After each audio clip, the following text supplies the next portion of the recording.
Operation Sindoor సమయంలో మరియు తరువాత సోషల్ మీడియా మీద పాకిస్తానీ చైనా నెట్వర్క్స్ ద్వారా వక్రీకరణ ప్రచారం ప్రారంభించబడింది. ఆ ప్రచారంలో ప్రధాన లక్ష్యం భారత్ ఉండేది. రఫాల్ ఫ్రైటర్ జెట్, అది రఫాల్ విమానం నుంచి ప్రారంభించిన స్కల్ప్ మిసైల్ మరియు hammer precision guided munitions. Pakistan మరియు పాకిస్తాన్ ఆక్యుపైడ్ జమ్మూ కాశ్మీర్లో లష్కర్ జైష్ ఉగ్రవాద క్యాంపులను తేలికపాటి స్థాయిలో గుర్తించాయి.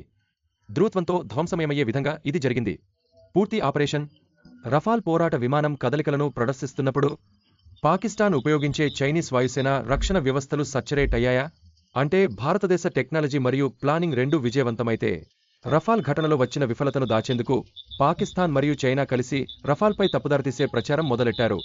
వారి ప్రకారం పాకిస్తాన్ భారతదేశం నుండి 3 రఫాల్ యుద్ధ విమానాలు షూట్ చేశారా?